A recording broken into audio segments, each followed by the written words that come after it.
This podcast contains detailed plot spoilers, adult language, and mature themes. Listener discretion is advised.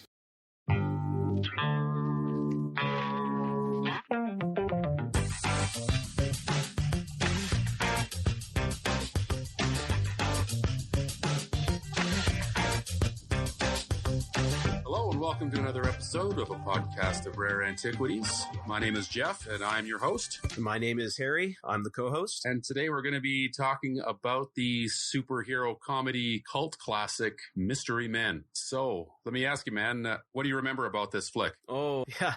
I mean, a good memory. I think, I'm not sure, remember we used to work in a movie theater together. I can't recall if I actually went to see this with a group of people working there, or it was a staff screening after work. But yeah, I remember that screening. It was a lot of fun, generated a lot of laughs, and it's always been one of my more favorite movies in terms of with respect to a comedy or even part of the superhero genre. Yeah, I feel the same way. I don't quite remember the first watch when this movie came out, but I think it's aged my mind and my memory. Treats its film very well. And again, when I look at the overall genre, it's right up there as one of my favorites. Absolutely. Yes. It is. It's very good. Yeah, it's good. Yeah. And I think we'll get into it. We'll see if it's just, nostalgic feelings or if it really does stand the test of time. But yeah.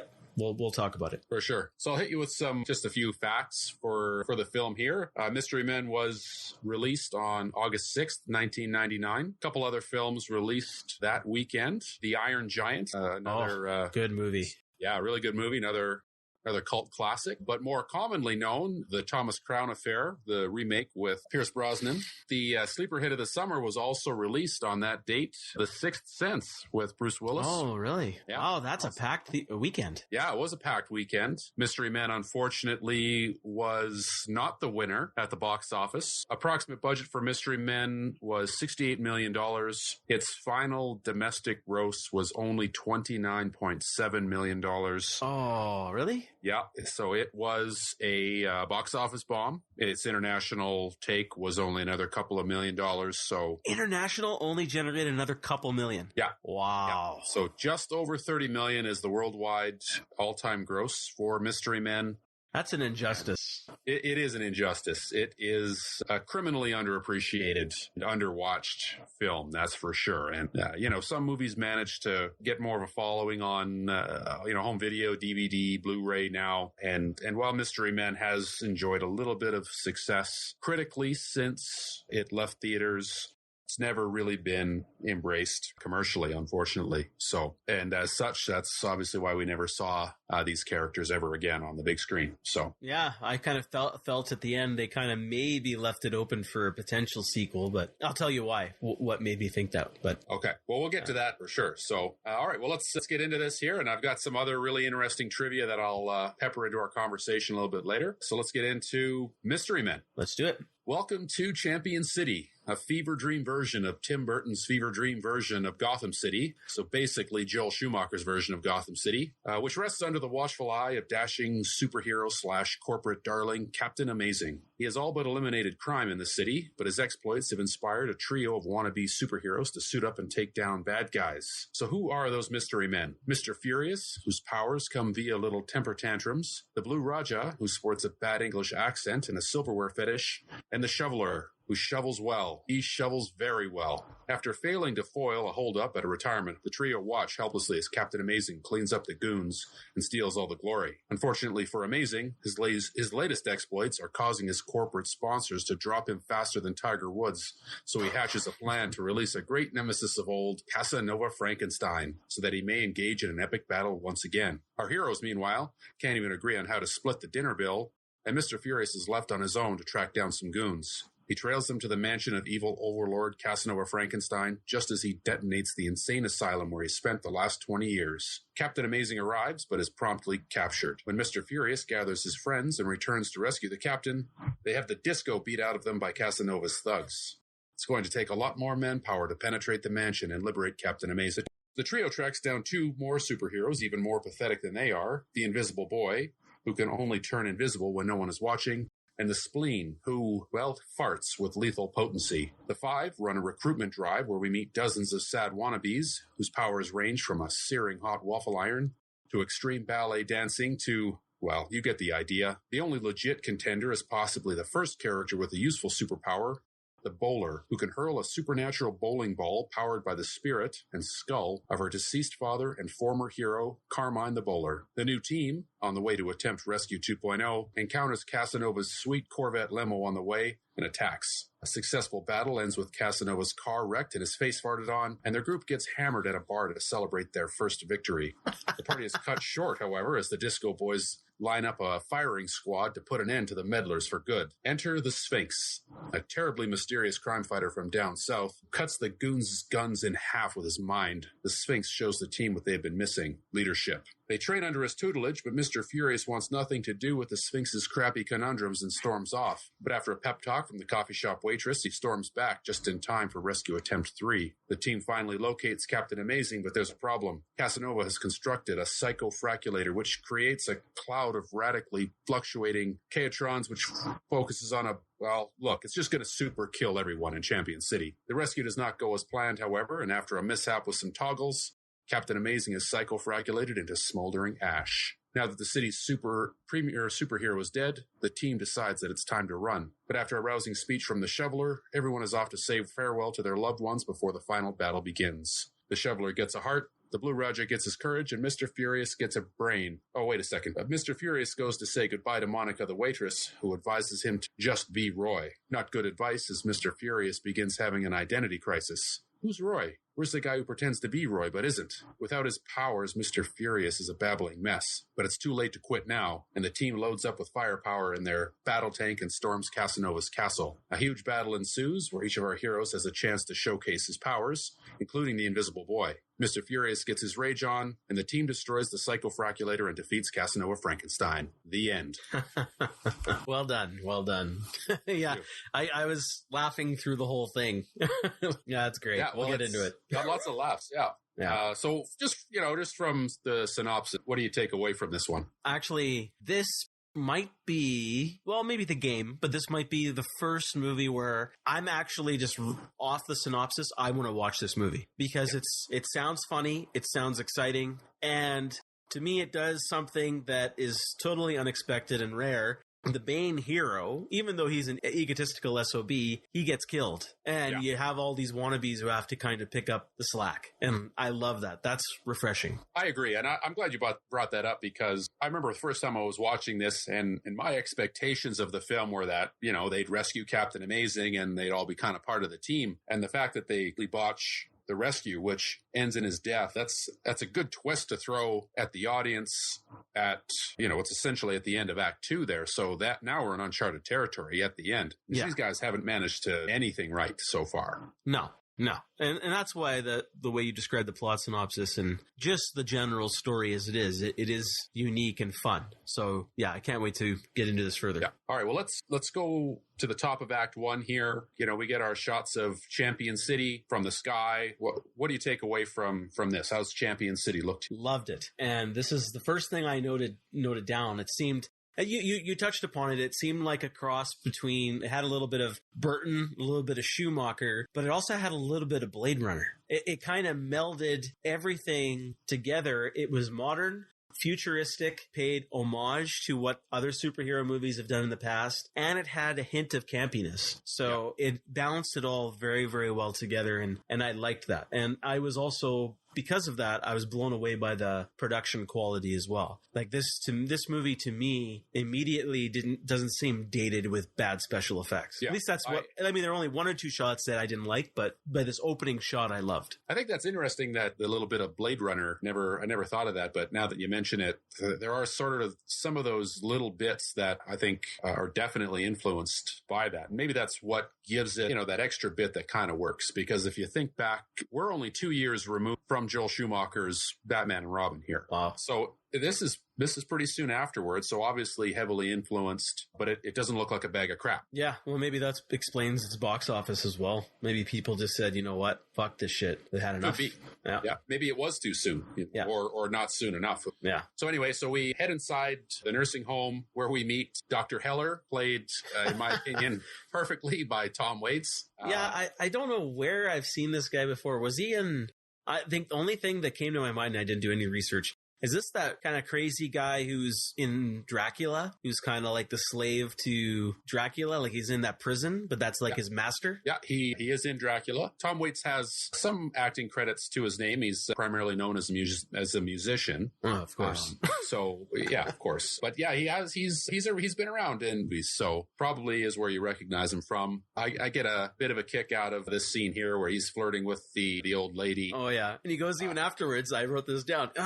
I'm here for the ladies. Here for the ladies. It's so genuine. And I love the look the shoveler gives him there too. It's like he goes from being a pathetic old man to just being a creepy weirdo, and I love it. Oh yeah, and that's why they said, "Fuck this guy." Geoff.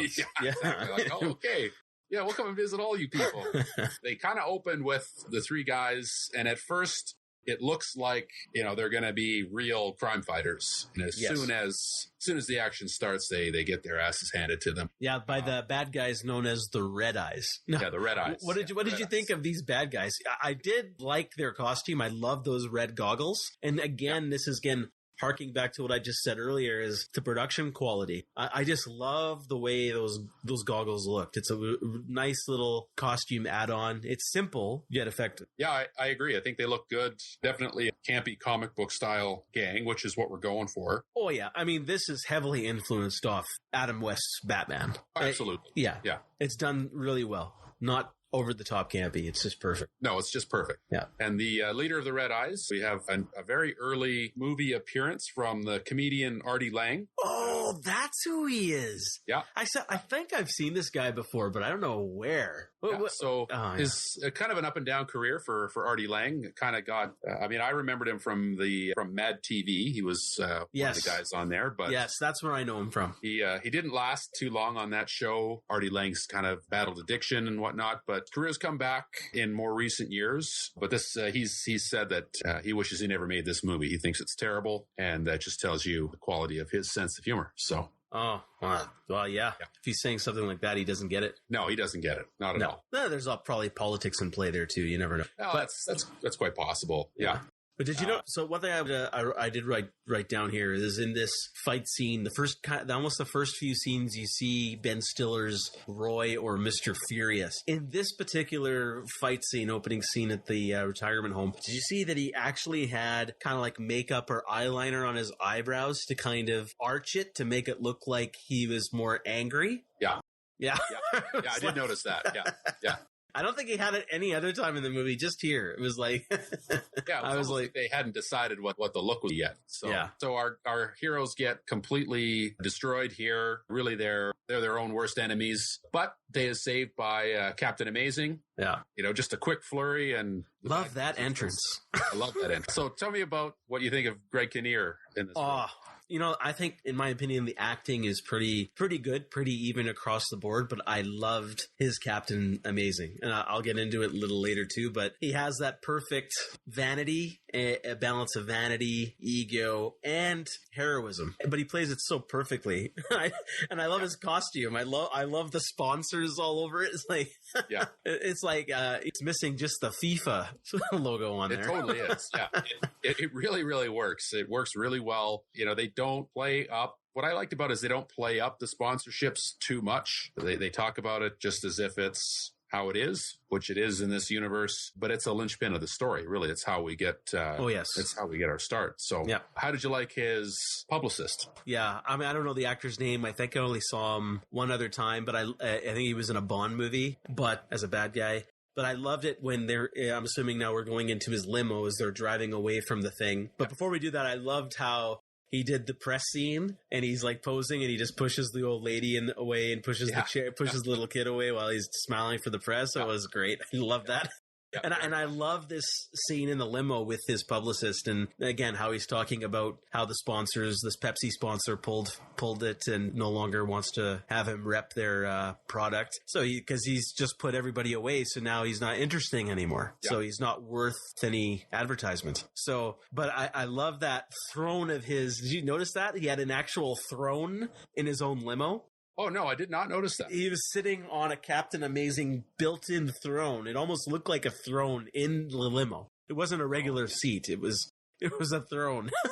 I got to go back and watch it again here. It was great. It was great. And I love the publicist, how he's, it's, because like Captain Amazing starts saying, oh, well, if I put everybody away, maybe let's go find these old villains. And he starts saying, let's get Deathman. And I love the publicist's immediate deadpan delivery. Deathman is dead. Deathman is dead, yeah.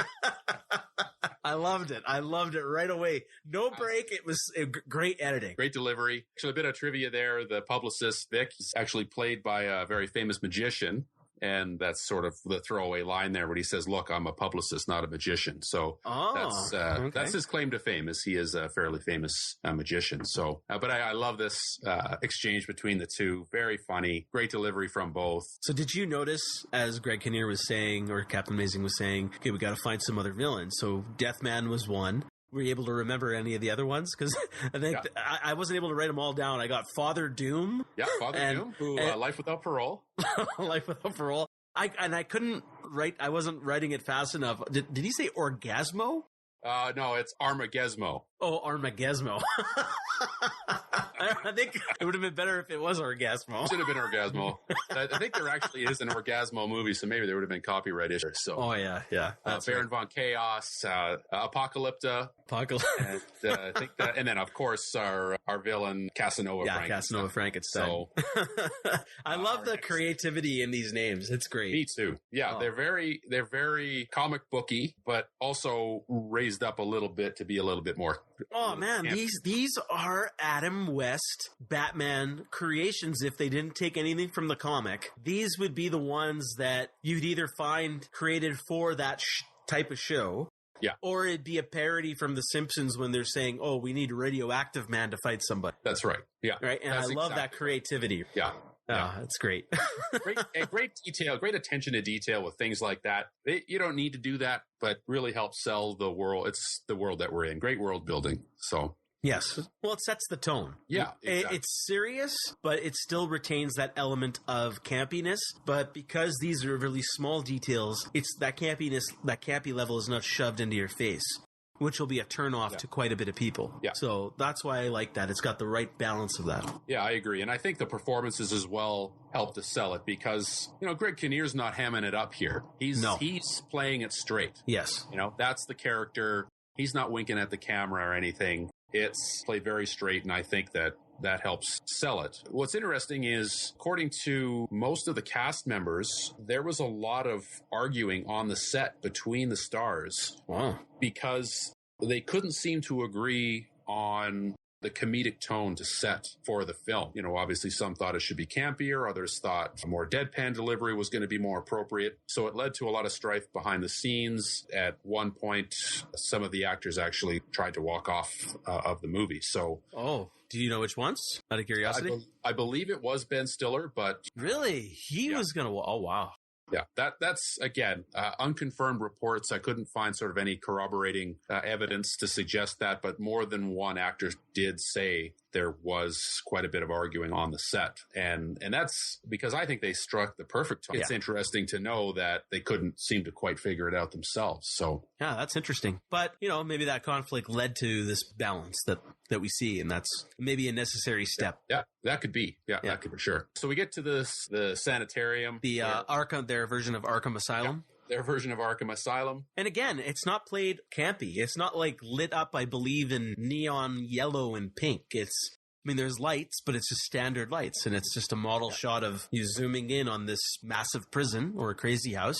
And it's perfect. Yeah, I agree. It's the right look. It's the exact right feel. It definitely fits into the world that we've been presented so far. Unfortunately, we do get to witness Jeffrey Rush without a shirt on. that's beside the point, I guess. Yeah, That guy needs to start doing some push-ups. he needs to do some push-ups. It's saggy Frankenstein at this point. No kidding. Like, 'cause guys, obviously they don't have dumbbells in that insane asylum there. No. Man. Yeah, he's a gangly looking guy, that's for sure. Yeah. Gangly is the right word. Yeah. How do you like this scene? Well, I don't really like it until Greg Kinnear's Lance Hunt shows up. Oh, yeah. And that's Lance Hunt with the Clark Kent bold style glasses. And he just does such a great job. But again, he plays it straight, and he's kind of, what I noticed here, he's not doing, say, what Christopher Reeve did as Superman, where he's such a different personality between the superhero and the secret identity. Yeah. Here, I guess Lance is, I don't know what his job is here. Is he a lawyer? Is he a lawyer? I don't know that it's ever really made clear. It is mentioned that he is a billionaire, so I assume he's more of a Bruce Wayne type, but without the dark broodiness. But obviously playing up Superman. I mean, obviously playing up Clark Kent here, right? So yeah, with the glasses. Yeah. What I found amazing was that the whole point of this scene was that he almost played, because you saw Captain Amazing before and what his personality was like. And Lance has the exact same personality. Yeah. There's no difference. And $1 million, they had to do this on purpose because they're poking fun at how ridiculous it is that people can't figure out that Clark Kent and Superman are the same person. Absolutely. That's the joke they're going for. That's the joke. And that is articulated in our next scene where the three are in the diner. What I thought was interesting, and this thread carries through the film a little bit, is, Mr. Furious is the most perceptive of any of them because he's the one who's like, is the same guy. And the other two are like, oh, come on, we're not going to go through that whole thing again, Yeah, but the thing is, I think part of that reason that why he's so perceptive is that he doesn't have that faith, that blind faith that the other two at that point. It's only the other two, right? Blue Raja and Shoveler in this scene, correct? Still with him. That's correct. Yeah, so Blue Raja and Shoveler, they're two nice of a guys. They're kind of have that innocence, that naivety. Yeah, they idolize him. Yeah, they're like children. That's right. I love their interchange here, mentioning with them talking about Captain Amazing's secret identity, making fun of Blue Raja for, being able to throw a knife with blue in his costume. Yeah. That's pretty good, right? So, yeah, and then did an iron or a shovel hit Mr. Furious? Because that looked like like that makeup that he has on Ben Stiller's face. That's no shovel, Mark. That looks like someone took a hot iron and put it on his face and kept it there for like an hour. That's what it looks like. Actually, that detail always kind of bugged me a little bit too, because it's just not the right angle for where the shovel hit him in the face. But this is a fun little interchange here. I think it's great. We definitely get a little more insight into their characters. Three regular Joes, arguing over publicity, and then how are they going to split the dinner bill? Yeah. So I thought that was I like this. I like this scene. I think it plays well. Yeah, it's introducing the conflict that they have. Yeah. So as we kind of move on here, we get a little bit more insight into personal lives of the heroes. All right. Before you move on, though. All right. Because when they get out, I wrote this down because I wrote it down for a specific reason. We're introduced to those disco boys. I think it's Tommy C and Tommy P. Yeah, I believe so. Yeah, and it's like that reminded me the minute that it said Tommy P and Tommy C. I just, and one's black, one's white. The first thing I thought of was like, this is Agent Johnson and Special Agent Johnson. No relation. No relation. Yeah, Tony C and Tony P. I love these guys, man. Yeah. They look great. They're hilarious. Oh, I just love as soon as they get out of the car, they just strike a pose. Yeah, disco pose. With the disco in the background. Yeah, it doesn't even matter. I mean, that's just the movie. They just strike a pose. They're not listening to anything. They're I'm going to get out of the car, strike a disco pose. Saturday Night Fever 24/7. Yeah, boom. Interesting choice. Because they could have gone with any generic bad guys here. It's not like it's crucial to the storytelling that they're disco-themed bad guys. They play it for a few jokes throughout the movie, but for some reason, it works. Oh, it works. They're so funny. And that actually, the minute, this is something that's clear to me from the first time I saw the movie in the theater, this generated the first big laugh. When that disco music just popped up, just the stereotypes, right? Just those guys getting out, striking the pose, the whole theater just erupted. They were laughing. And I was going with it. It was just so funny. Yeah, it's pretty funny. Yeah, it's pretty funny. And then I think, what does he say after I think Ben Stiller has a little confrontational talk with them. Says he couldn't think of like a comeback to what he said. They said to him, they insulted him, and he goes, "Oh, you're lazy boy." Yeah. And the recliner. Actually thought that was a really good insult that he had there. I'm hanging with lazy boy and they leave and the recliner. That was hilarious, man. But I don't ever remember anybody else ever laughing at that. So no, that didn't generate a laugh. It just goes to show that he can't think on his feet. Right. Exactly. Yeah. And that's a joke that plays out over the entire film here. So as we move on, we get to see a little bit into the personal lives of the other two, the shoveler, wife and kids at home. Not much going on there, just standard family life. The Blue Raja, we see him at home, and obviously the English accent is put on. Yeah, he's a method superhero. Yeah, he has like he's like Ed is in his house. He doesn't take a break. He is completely the Blue Raja 24/7. He's got the incense candles. He's got the Indian sitar music in the background. He is completely in the role, 24 hours a day. Until his mom comes into his room, and then he's the 30-year-old basement geek living at home. Yeah. He is. Yeah. So the Blue Raja, played by Hank Azaria, who's most famously known for his voice work very extensively on The Simpsons for the last 48 years. Wasn't it 68? Playing every single character on that show pretty much. But what I don't like about Hank Azaria here is the accent that he's putting on. And I get that he's on purpose doing a bad British accent. I don't think it quite hits where it's supposed to. The accent I find a little bit annoying. I don't find it funny. I don't find it funny, but I don't know what else is he supposed to do. Yeah. Well, he's probably used up every single other one of his voice talents or his capabilities voicing The Simpsons. Yeah. I mean, he's not going to break out into Mo. I was just going to say, he should break out into Mo. There is actually another piece of trivia. There is actually a character in this movie called Mo, the bartender. Are you serious? Yeah. Oh, wow. Yeah, we'll come to that. There are a couple Simpsons connections. Okay, that's good. I didn't pick up on that. Yeah, back to the movie. So we get back to Casanova's mansion. Mr. Furious is following him along, tracing the Disco Boys. Okay, so I want to just say, is this the other night, or we're still doing... It's the same night. So it's the same night. Okay, yeah, so keep going. Yeah, then so he tracks the Disco Boys back to Casanova's mansion. We'll exchange there between Tony P and Casanova, where Disco is not dead. Disco is life. Yes. The line I liked. And this is where Casanova hatches his plan. Now, Casanova Frankenstein knows that Lance Hunt is Captain Amazing. So obviously he knows that this is a trap for him. So the new battle blows up Insane Asylum, and Captain Amazing arrives on the scene here. They have their little interchange. While this interchange I find fun, it plays Captain Amazing off as being a bit of a doofus. Yeah, and I think they're going to lead into that a little bit later.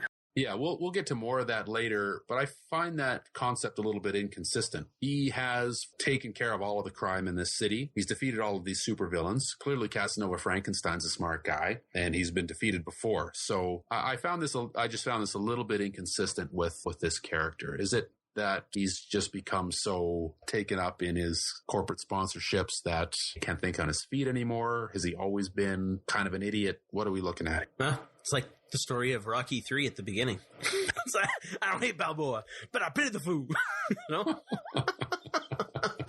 I should have said, I don't hate Captain Amazing, but I pity the fool.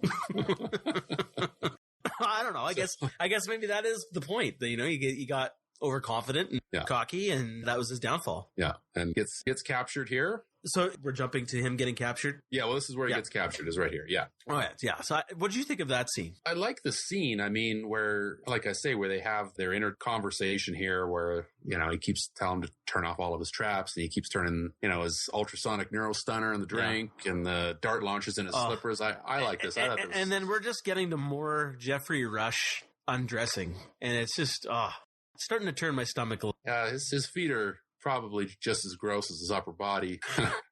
Yes. I'm glad he didn't get into his undies. That's all that matters. Yeah, that's definitely that was in the director's cut, actually.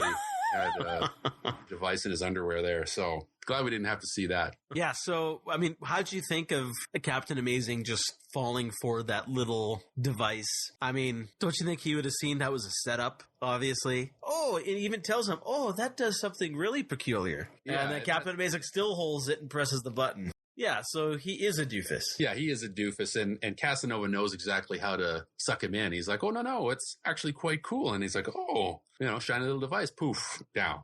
Yeah, so the chloroform. I mean, it was funny how he goes, I didn't like the dang, but I liked it. Dang. I didn't like that, but I liked it when he was on the ground and he was like, I got a laugh out of that. Yeah, that's a good shot. I like that. So we meet Mr. Furious the next day in his at his day job in the auto yard. Oh, did you get a load of that old lady? You were talking about nightmare fuel in UHF. I think we found that bum's online dating match right here. Yeah, I think you're right. Yeah, they're definitely a match. Makes you long for those days of shirtless Jeffrey Rush, doesn't it?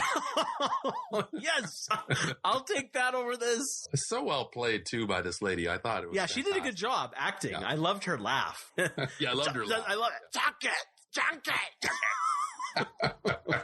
I don't know. That's like high pitched Jabba the Hutt laugh. It was so mocking. It was, just junk it, you miserable cuss. I thought Ben Stiller was actually going to blow a vein in his forehead when he was going at that stress ball in this scene here. He really put a lot of fury into that. He did. Into that little guy. Yeah. That was a good scene by him. A nice little scene here. It's fun. But of course, the foreshadowing for why he was even there is the payoff is he's looking at a big kind of like armored old RV or something like that. I don't even know what it is. This is like an armored RV. And so instead of junking it, he didn't get around to it. And then we'll come back to it later. Yeah, exactly. It's a convenient placement for sure. Again, as our previous conversations, setups for later payoffs. But then we get a peek into Casanova's master plan. Captain Amazing strapped to a chair, and there's this huge machine overlooking him. Casanova's speaking with his lady sidekick and former psychiatrist, and they make allusions to destroying the city the next night. Not much going on here. Nope. Now we see kind of what a coward that Captain Amazing can be now that he's been captured, but again, not. No, it's just setting it up. Yeah, it's just a set. This is the first rescue attempt from the Shoveler, the Blue Raja, and Mr. Furious. They don't get very far here. They get beat up. The Disco Boys. It's a movie, so it's a leap of faith. But, these guys really should have been, like, shot and chopped up at that point. Yeah. But instead, we'll come out with guns, but we'll just kind of now just, kick you very lightly a couple of times, and then they cut away later. But before we even cut away, did you notice that Ben Stiller did a Captain Kirk roll on the lawn as he was doing a back and forth little shuffle? First of a couple of William Shatner references you caught later on. Yeah. Well, that's one. And then at the same time, he even has the Captain Kirk sideburns. Did you even notice it? Does, yeah. Yeah, it's kind of like angles down a little bit, just barely. But it's another little hint. Yeah. I don't know who is the Star Trek fan here, but well done. Yeah, very well done. Yeah, absolutely. So then we kind of skip ahead a little bit to we're back at diner again where they're beaten up. They know they can't get inside without some more manpower. So they start talking about recruitment. First here of the Sphinx, of course. I thought that was, good joke there. What's his power? Well, he's mysterious. They even mention power. And that's his power. Yeah. No, but they even says he can break away guns with just the thought of his mind. That's what the Shoveler says, but it's like he's like, oh, he can like cut guns in half of his mind. They're like, sure, I heard that. Like he was just like he was making it up or something. Yeah. So which is a good payoff for later because he can. Which is awesome. But now they start listing against them instead of other villains. They start listing off some of these campy other superhero people that they've heard of through the grapevine. Like I think one was Pincher. Another one was Professor Pink Belly. So I did actually write them down here. They talk about the Sphinx here. The other ones come later after they recruit the Invisible Boy. That doesn't matter. Well, they talk about it here in the diner scene. They say Pincher, Professor Pink Belly, and there's a couple other ones that I couldn't write down fast enough. But it's okay. Yeah. Okay. So anyway, we get a little bit of hint of Mr. Furious's interest in the waitress, whose name in the script is Monica. I don't know that they ever actually say her name in the movie, played by Claire Forlani. Yum, yum. Yeah, pretty lady in this movie. Unfortunately, she did not have too much of a career after this. Odd jobs here and there afterwards. The Invisible Boy. So they go to visit this kid. Yes. I really like this guy. He was really funny. He was pretty good. He was pretty good. Just a kid who loves superheroes, and he kind of turns them on to the idea of where they can get into recruiting some of these other superheroes. Yeah. And that's where some of the really funny names that I thought were pretty good. The Pincher, the Pickler, Princess Headbutt. This one was funny. White Flight and the Black Menace. They work together. Yeah. I love that one.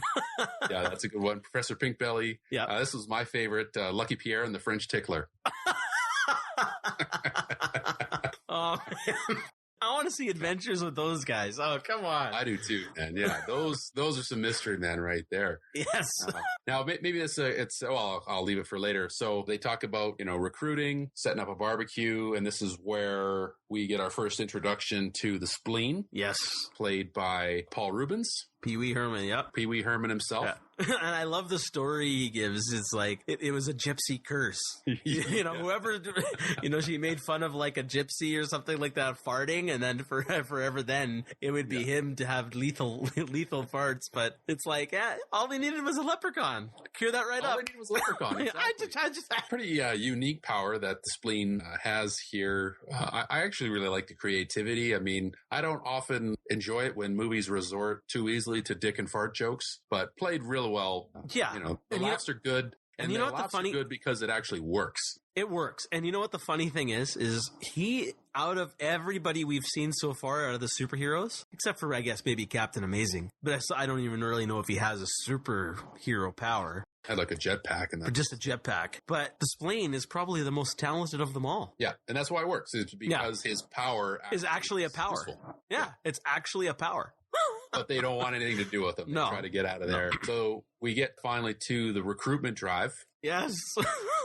One of my favorite scenes in the whole movie. Yes, same here. Waffle Man, yeah. So do you recognize makes the brief cameo appearance here as the Waffler? No, but he looked familiar. So this is a very young Dane Cook playing the Waffler, or Waffle Man, depending on which name you pull from the song, in a very early appearance, before he was fairly famous. I love the theme song. Fantastic. Oh, yeah. Golden, crispy, bad guys are history. Yeah! If you recall, we used to, we modified this for a guy we used to work with. I do recall. An old acquaintance. Dressed in white. What a fright. Well, we've got Pencilhead and Son of Pencilhead. Yep. Pretty lame, but again, we definitely get to see throngs of loser wannabe superheroes here. But actually, you know what? Going back to Waffle Man or the Waffler, I mean, he actually has a waffle maker with him. He could actually use that and really burn some bad guys. Bash a guy over the head with a hot waffle iron, but he's also got his truth syrup. So don't forget about that, which is low in fat. It's low in fat. Yeah, you can squirt some, make guys trip. He seems to have more tools than the rest of the gang there. Yeah, he does. He does. Now, maybe it's interesting to kind of put in here as we see all of these losers is the mystery men themselves. So the concept here is based on characters called the Mystery Men who appeared in a comic book series called Flaming Carrot Comics, created by a guy named Bob Burden back in the 80s. And the Mystery Men were, again, supporting characters of just misfit superheroes with dubious powers. The Flaming Carrot himself was the lead character in these comic books, and he was deemed just too weird to appear in the movie, so he was replaced with Captain Amazing. In the comic, he appears as a guy wearing a giant carrot mask with a flame on top. The only characters who actually made the crossover to the film were Mr. Furious, the Shoveler, and the Spleen. All the other characters were created for the film. The Mystery Men in the comics were known for their low success and high mortality rates. They did have one notable crossover with the Teenage Mutant Ninja Turtles. Interesting. So there was a Mr. Furious fighting alongside the Ninja Turtles. That is correct. Well, they probably should have gotten... even though I haven't seen it, they probably should have gotten Mr. Furious to star alongside the latest Ninja Turtle. That would have made that movie a lot better. That's for sure. Well, don't tell me you watched it. Well, yeah, I watched it, but I'm not saying I didn't like it, but I watched it. Have you no shame? Well, like that being said, the original Teenage Mutant Ninja Turtles movie wasn't winning any Academy Awards itself. No. So as the recruitment drive wraps up, have not found any potential new recruits. They're kind of bummed out. And that's when we get our introduction to Janine Garofalo's The Bowler and her supernatural bowling ball with her father's head placed inside. Mm-hmm. Probably the first person with the use, I guess the spleen has a useful power, but this bowling ball will mess up some stuff. Oh, yeah. And I liked her, I actually like Janine Garofalo's performance here. Sort of understated. She has some good jokes and some good lines in this film. What did you think of her character, her performance? Not bad, not good. It was just kind of there. I mean, she was necessary, one, to get a female in the group, mm-hmm. which was a wise move. I just didn't, and I liked the power, I liked the ball. I just got tired of her doing that, back and forth with everybody. She's doing a back and forth, jibes with, oh, no, you didn't. Oh, no, I did. Oh, no, you didn't. Oh, no, I did. And she did that like 3 or 4 times in the... It felt, that joke fell a little and it just got tiring. And then I kind of got tired of the character. Yeah. Well, fair enough. I mean, I enjoyed performance. I really got the impression that she doesn't want to be doing this. She's doing it because she's got a score to settle with her father's killer. Yeah. So she joins the team. And then I thought it was a bit of a sharp transition to they're all in the car driving along. And I assume they're on the way to Casanova's mansion to go rescue Captain Amazing again, because they obviously know he's in there. But they're just driving along and they run into Casanova on the street. Yeah, in his boss ride. Yeah. Oh, man. That's one heck of a car. So I'm assuming that's a custom job. So this is their first battle, which turns out to be quite successful. They trash the car. Is it successful? I love at the end how Casanova just gets out and he's just laughing. He's laughing. He just keeps laughing because it's humorous. All they could do was give that car a couple of dents, break the window with the ball, and fart in their face. Essentially, that's all that. And that's the great part of it. That's what's funny because they're still showing these guys are way out of the. Yeah, that's right. But it was a good scene. I love that scene. And again, I'll point out the guy who kind of really saves everybody from these guys is the spleen, because his deadly fart incapacitates them long enough for them to do damage to the car. Yeah, that's true. Yeah. So I found that amazing or interesting. Amazing. Yes. Nice pun. Good job. Yeah, unintentional, but thank you. So as we follow them to the bar, they're getting hammered, and there's a little bit of interplay here, some jokes. Nothing's really hitting here, I don't think, too funny. But as they're leaving the bar, there is a very quick and subtle William Shatner reference. Do you recall, or did you notice? I did not notice, so please enlighten me. So the bowler and the Blue Raja are arguing over the correct pronunciation of the word sabotage. Oh. And one says, I say sabotage. So, that's great. Oh, that's great. Oh, only diehard Trekkies will know what that means, but that's great. Yeah, that's right. Exactly. Yeah. So the Disco Boys are waiting for them as they come out of the bar. They're about to get blown away. And this is where we get the Sphinx, who uses his power to cut the guns in half with his mind. Yep. I thought that was a funny joke because it felt like it wasn't going to be a real power, and it's totally a power. We get the Sphinx. Yes. Bizarro Yoda is here. Yeah, totally. That's right. Bizarro Yoda. I thought he was pretty funny. What did you think of the Sphinx? I liked him. I can't place the actor, even though I'm sure I've seen him many, many times. But I liked him, even though his sayings got a little worn out. But that was kind of the point. But I loved all of his, all of his little lessons. It's great. Yeah, his lessons were pretty great. So many great quotes from him. Like I could quote, like the whole movie could be quoted. If you're going to quote anything, it'd just be from this guy. Yeah. He's got some really good lines. Played by an actor by the name of Wes Studi. I'm not sure how to pronounce his name. Native American actor. I like the performance here. Yeah, some great lines. And as we kind of cut a training montage, which I was disappointed because I thought we could get a few more jokes in here in the training montage. As it was, we saw them walking over, some hot coals. Yeah. And that was pretty much it.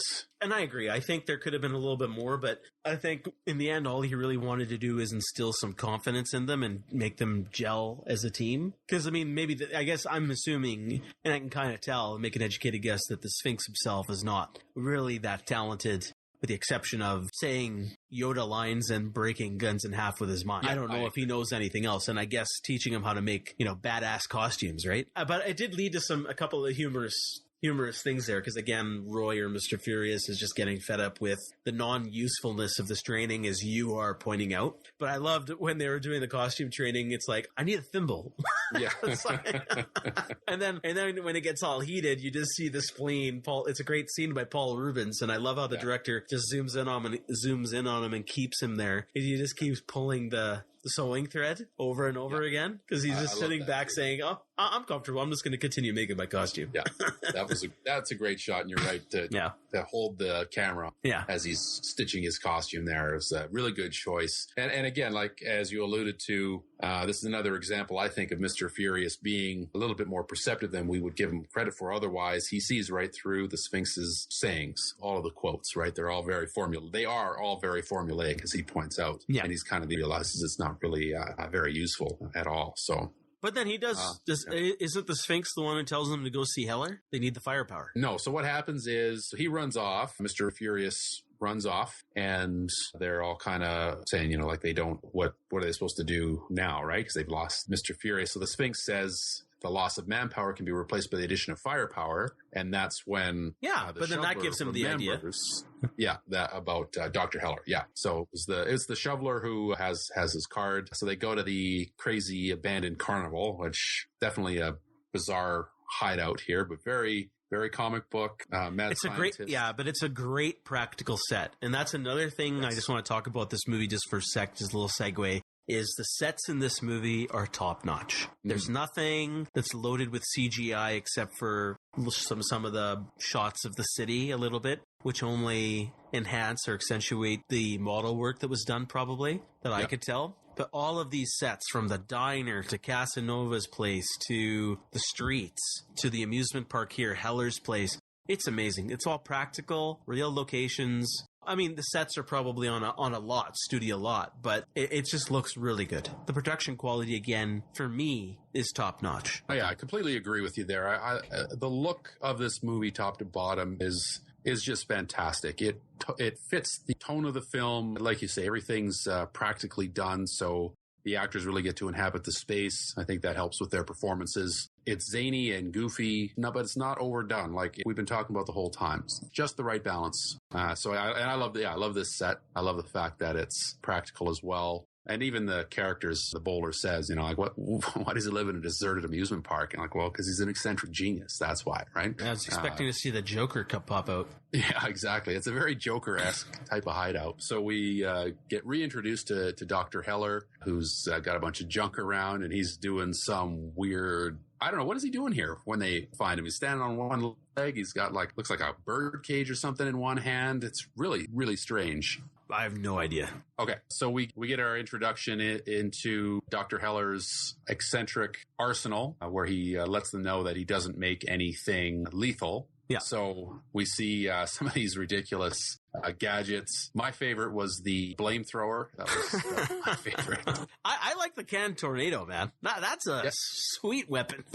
Yeah, you'd figure that one's pretty effective, and I think they don't use it ever. No, and I'm surprised they didn't bring it with them. Yeah, because that would have cleaned out the entire Casanova's mansion there. I think that would have been just a movie over at that point. So yeah, probably a little too powerful, but the flamethrower was pretty funny. The shrinker, you know. Hey, it works. I just wish it worked a little better. Yeah. I guess they had to keep their PG rating. So yeah, yes. Although after Jeffrey Rush's naked torso, I don't know how this wasn't rated NC-17, but. So they load up with the gear. They're off. Then we see Mr. Furious. He's hanging out with the waitress, walking her home. And I actually, you know, we kind of talked about it a little bit. The female characters are pretty non-existent.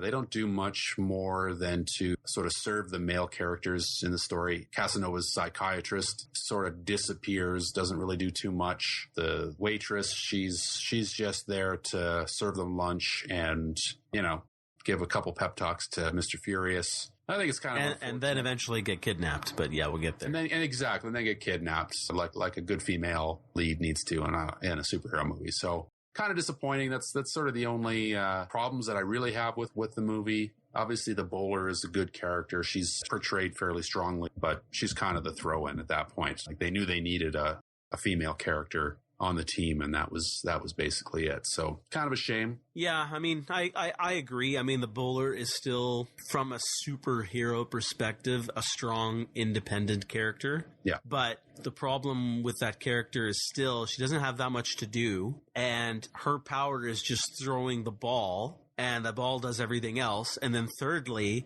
she's only doing it because her daddy wants her to. Right. Exactly. So yeah, as we kind of like dig under it, yeah. She plays it strong. Janine Garofalo, or sorry, however you pronounce her, yeah. Garofalo. Yeah. She plays it strong and okay, but yeah, the basis of the character is not strong, and that's a problem. Yeah, it is a problem, and it's too bad. It's too bad that that's what's happening here. But to go on, Mr. Furious rejoins the group. We get Casano's mansion again, and as the good guys are kind of breaking in, we see the grand feast with all of the. I love this scene. Yeah, I love. I love that scene. Part? Okay, my favorite part, I'll tell you right now. The frat boys, was that Michael Bay? That is Michael Bay, our leader of the frat boys. Oh, I knew it. Yeah. I knew it. That's great. Great line. Best thing Michael Bay has ever done is probably. That line. Yeah. What did he say? Dude, can I bring more brewskis? And we bring the brewskis. Yeah. We bring the brewskis. It's like, Michael, please drink yourself to death. Yes, please do. He has just the right face to be like a douche frat boy too. Oh, I know he does. Yeah. I'm glad he went with. Well, you know what? I can at least respect him for being able to poke fun at himself. So we'll call that a win. Yeah. And I think the only other celebrity, or I think that I spotted out of all the other different groups, I think that was CeeLo Green. He was part of that rapping group. That is correct. That is CeeLo Green, and in fact, that is the whole group there. Those guys. What do you mean? Like so CeeLo Green, and I can't remember the name of the group that he raps in. Oh, that's his group. Did at the time. Those were the guys. Okay, I understand what you mean. Four guys. Okay. Yeah. So all of them were an appearance here. I liked the Big Tobacco. I like the names of the look of the suits. They don't really play too heavily into the climax of the film. No. But I really like this scene. All the stereotypes. I thought it played. Yeah. No, it was funny. It was a great scene. So then we get to probably the most important scene to this point is the attempted rescue of Captain Amazing underneath the psychofraculator, where they can't even get the rescue right, and they end up turning Captain Amazing into just a giant mess. Oh man, he got fucked up. Oh man. He got like coming out of his head. Dude, that was worse than like getting yourself exposed to Mars's atmosphere in Total Recall. It's like, oh man, this is just, I don't know what it is, dimensional like warping, but you're staying in one place. It's like that scene. It's that line from Star Trek: The Motion Picture with the transporter accident. It's like, what came back didn't survive. Yeah, fortunately.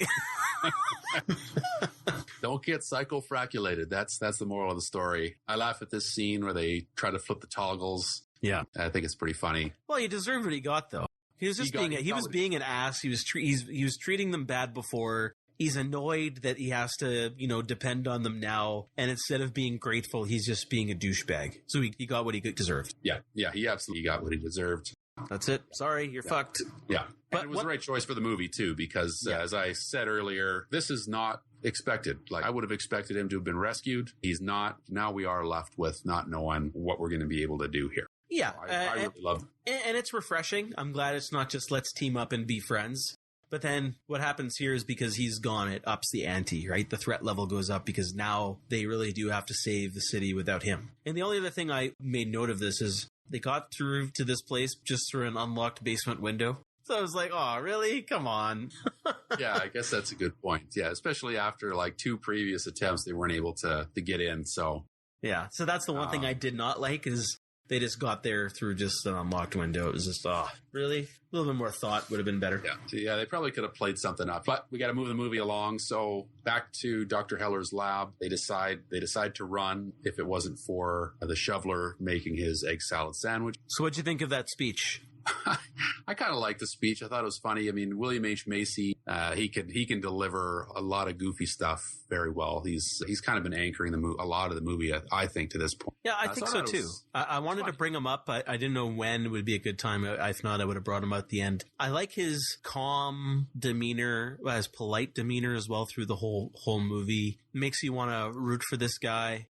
And like he, to me, is the true leader of the group. It wasn't just the speech. It was like that before. Yeah, if not the leader, at least, the rational core of the group. He's the guy who's keeping everybody on an even. Yes. He does make decisions. I don't know that he's the true leader. I don't see him that way, but he is, for lack of a better term, the brains of the operation. He's the guy who can make the rational choices, where Mr. Furious is obviously the emotional leader. So we kind of move on from there. Everybody sort of says goodbye to their loved ones. Blue Roger goes to his mom's house, gets more silverware. They do a little bonding there. The shoveler goes home to say goodbye to his wife. And then we're back to... I love how she says, I'm leaving you. And he goes, that's a chance I'm going to have to take. Yeah. I love that. I love that. That's a little bit of a campy scene with that kind of music playing in the background, that triumphant music, heroic music in the background while they're having that conversation, but it works. And it works because William H. Macy pulls it off. Yeah, I totally agree. He sells the scene even with the campiness of the music in the background. But even his wife just sitting there, in bed,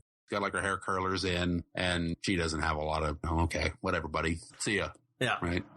Just the deadpan delivery, the look on her face. She didn't care anymore. So I thought that worked really well. And then that also brings us to Mr. Furious's interaction with the waitress again. This is where he's saying, he's running off, and he's probably not going to come back because he'll be dead. And, she makes him tell her his name. And he says he's Roy. And then when she says, well, then just be Roy, she really initiates an identity crisis here. And I thought that this was really interesting because superheroes are kind of built on the dual identity trope, right? Yes. We've got the superhero identity. We've got the everyday guy, whether it's mild-mannered reporter or billionaire playboy, a junkyard guy, construction worker. But Mr. Furious didn't really have any identity. He was just kind of pretending to be Mr. Furious. Right. And I wanted to... And he was that all the time. And that's true. Yeah. But that's because he has no power anyways. And the reason why he wanted to be in this group is, he's alone. Like, he was kind of a loner and a loser, except for a couple of buds here. Probably who he founded as a wannabe superhero group to begin with. He may have had nobody in his past. And he puts on this facade, and that's his mask to give him that confidence. But it's funny how it works in the reverse of Batman, is that he actually needs to be Roy. Yeah. Yeah. I found that interesting. Right. I found that really interesting. He doesn't know. And I liked his line, but he says, where's the guy who pretends to be Roy? Yes.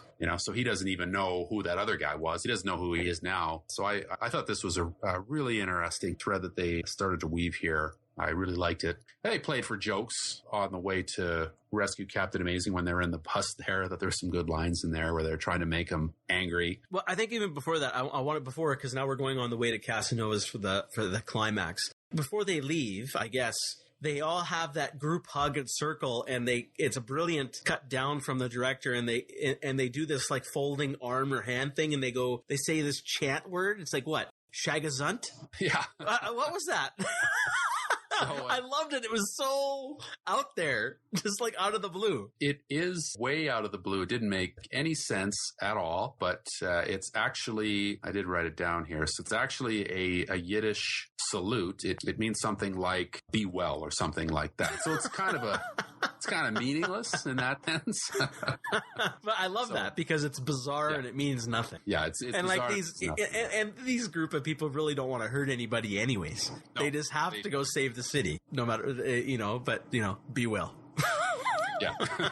I love that. It's a great shot. It's a great little thing they threw in there. It is a really great shot. Yeah, I really like that. Sort of harkens back to some of those old team up cartoons where everybody puts their hand in the middle and everything. So I thought it's a neat callback there. So very funny for sure. Before we get back to them trying to, psych up Roy in the bus on the way to Casanova's, now I think you get that first shot of all the costumes, and they have that great, like thunder and fog, and they all come slow motion. Yeah. They all come through. I love that scene. It's played for laughs, rightfully so. But I have a question for you. Whose costume do you like the best? Oh, that's a really good question. I think I'm going to have to say, I mean, I like the detailing on Mr. Furious's coat, but as far as the overall costume, I kind of like the Invisible Boy's costume just because it doesn't really make any damn bit sense.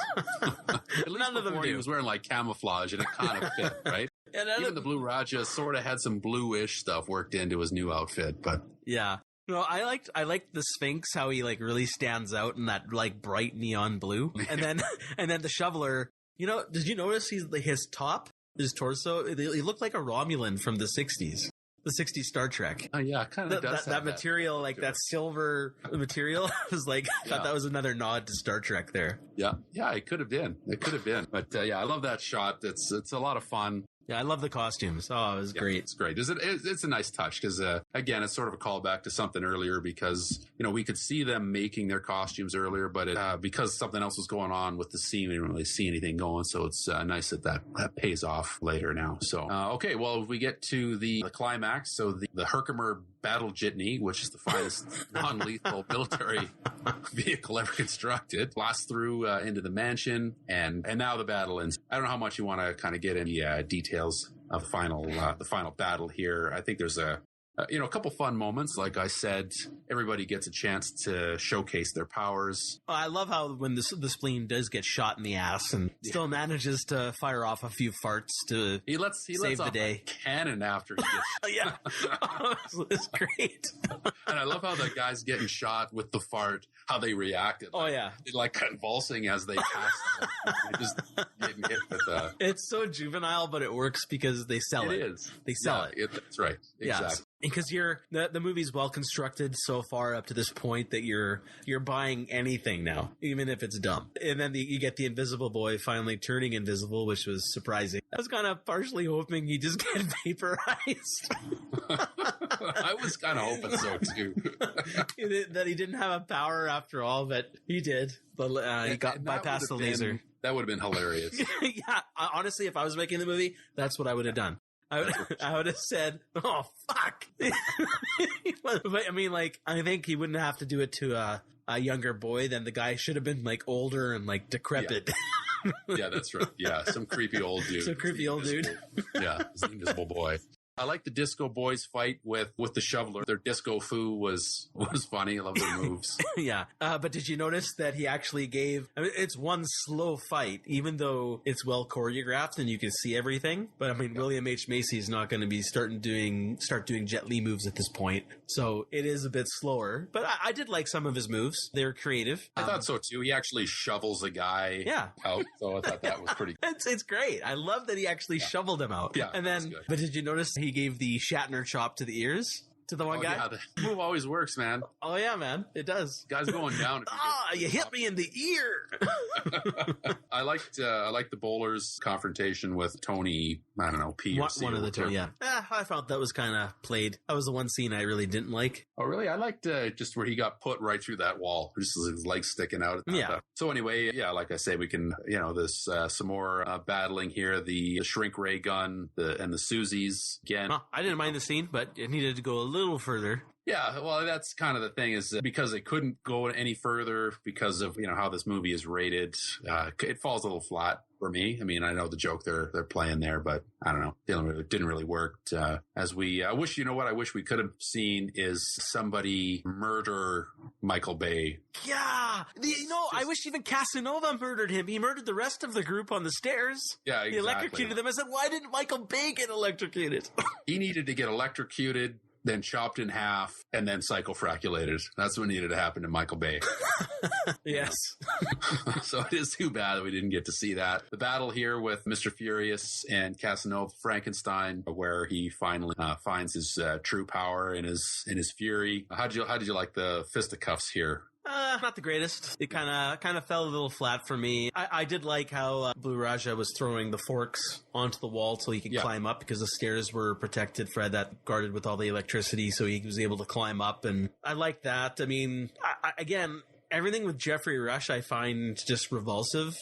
Even though I like his acting, but then now I gotta look at his ugly finger with the long nail, and it's like, But I mean, they're playing it for laughs. I mean, Casanova really can't fight, but neither can Furious. And then Furious finally gets mad and, gives him a couple punches and then throws him into the fraculator itself. So he gets messed up like Captain Amazing did and dies. It was okay. It wasn't the greatest. Kind of wish there was a little bit more to it. Yeah, I felt the same way. I found it satisfying, but it did feel like it was missing something, even though obviously we're playing for laughs, but I think they could have played it up a little bit. The destruction of Psycho Fraculator. I liked that with the ball. Yeah, and how Bowler says, now's the time for separation, Daddy. I'm gonna go back to business school, and then he does the work. So I like that. Yeah. Yeah, I like that. Yeah. In our last scene, as the mansion's destroyed, kind of emerge from the smoldering rubble. There's a news crew on the scene, and Heller's watching back in his lab. I like that scene where he's sitting there eating his cereal, and he's like, "Hey, what's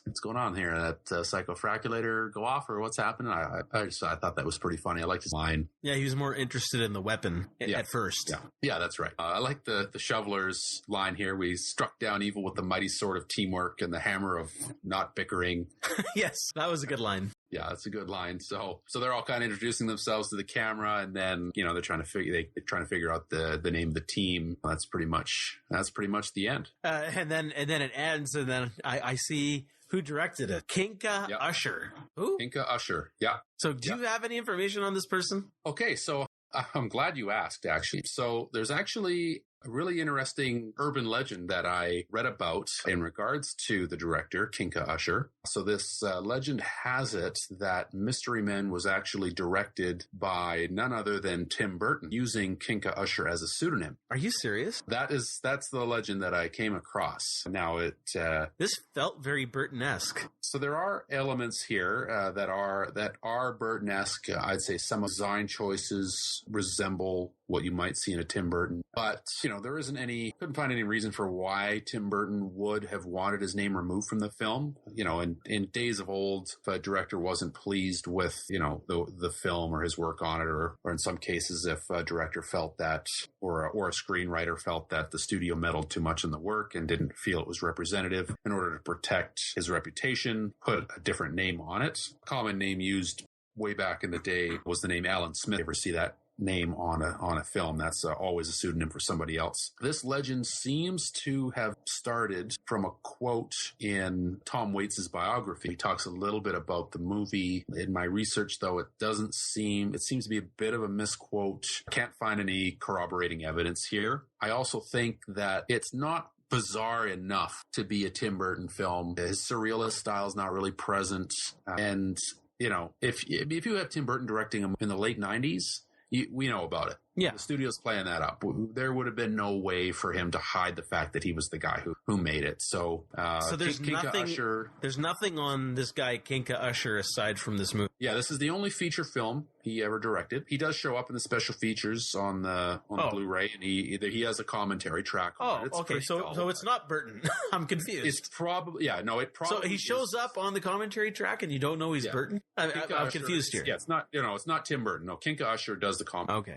It's a fun little story. Again, I couldn't find any corroborating evidence, so I think that it's just kind of a fun little story. But Kinka Usher, by my research, was a TV commercial director, and because of all of the strife behind the scenes, he remarks. And it was William H. Macy who reported this, that he said as soon as this movie was done, he was going to go back to his commercials. Did not have a good time. Really? This. Yeah. Oh, that's too bad. I actually enjoyed a lot of the shots in this movie. I thought he did more than adequate job. This isn't an Oscar-winning movie. There's nothing. But there are some shots I still like. There are creative shots here. Yeah. There's creative edits here. There's smart edits here. I agree. Yeah. If you think about the number of cast members that you have to corral, there's a lot of people in this movie. There's a lot of ego. So there's a lot of ego. There's no true A-listers on here except maybe for Ben Stiller, but this is still. Well, he would have been pretty big back then, but Hank Azaria is not a huge star, and William H. Macy isn't a huge star. Greg Kinnear has some pull for sure. And Jeffrey Rush is a big name, but not big box office. But like you say, there's a lot of guys here. There's a lot of ego. So to have a guy who's able to corral all of these actors and strike the right tone with a very odd, strange script, strange concept. I tried to figure out how the heck this got, and I couldn't figure it out because it's so sort of off the wall. I think it's a shame that he didn't give us anything else since. And the film was a flop too, so that doesn't help. No, but again, that's my opinion. Studio needs to be a little smarter in knowing or estimating the best release schedule for a movie and what your competition is. You mentioned it was up against so many other big movies. I mean, yeah, in hindsight, you can say, oh, we didn't know Sixth Sense was going to be that big, but maybe find a different window. When you get into the first weekend in August, typically speaking, the market's already, all of the big summer movies are done at that point. Like the big movies, the big explosions, the big action, the big sci-fi movies nowadays, the big superhero movies, they're pretty much done at this point. And this is where some of the films that the studio doesn't have a lot of confidence in, this is where those movies tend to get released in August. So it was never really set up for success. Yeah. So it's definitely a shame. It is. I can understand that it's a film that would struggle to find an audience.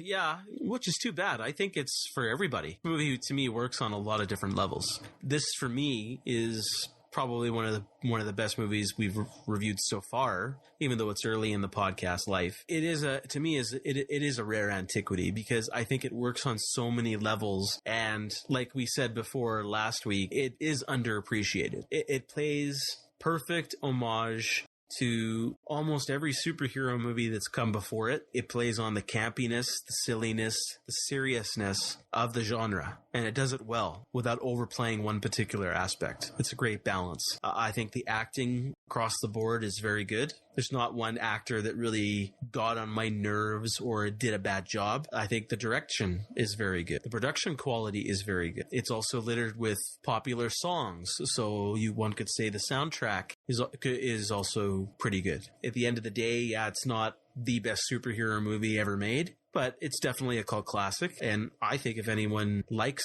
the genre or even likes a good comedy, they should watch this movie. For me, it's a definite recommend. It's a rare antiquity for sure. So what you're saying is you think it sucks and you hate it. That's what I'm hearing. Okay. I agree. This is a recommendation as well. I think this is definitely fits under a rare antiquity. It's underappreciated, especially today. You can kind of see it in a different light because we are so saturated with superhero movies now.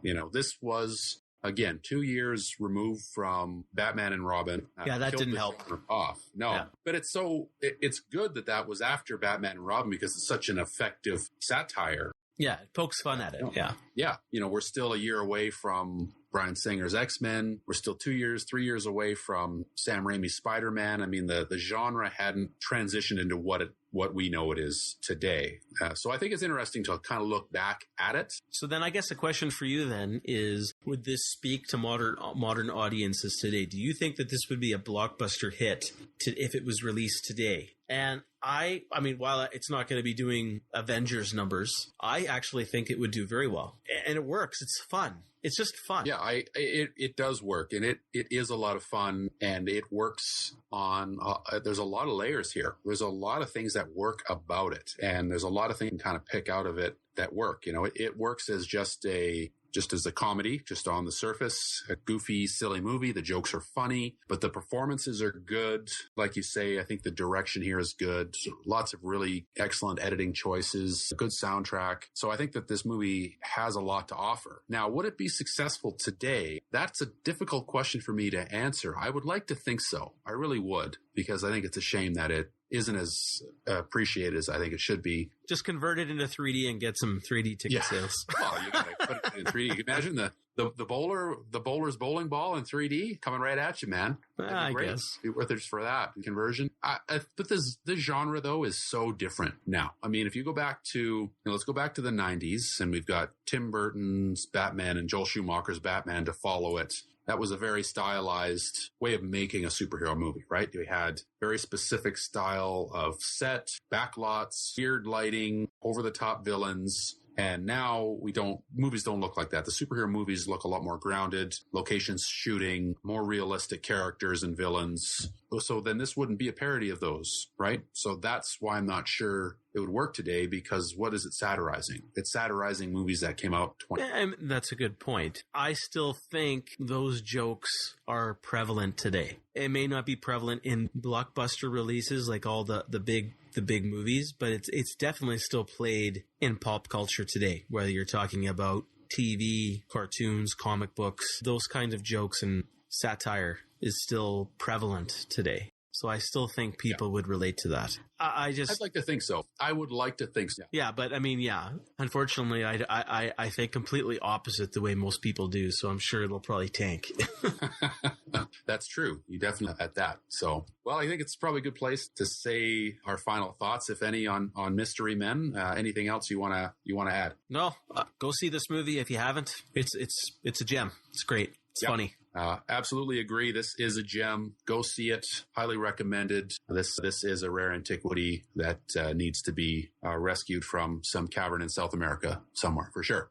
Yes. What are we doing next time, man? Do you want to tell us? Because we're doing something a little different this time. I'll let you describe it. All right. So we are going to take a break from our normal routine. We're going to do a special episode of Podcast of Rare Antiquities. We will be discussing the Superman movie franchise, starting with the Christopher Reeve classics, and comparing them to the two recent reboots, Superman Returns and Man of Steel. Yes, and we're bringing on a special guest too, correct? We will have a special guest with us on our next episode, my brother, who's also a great fan of films and fan of Superman. So that should lead to some good discussion on that one. That one should be fun.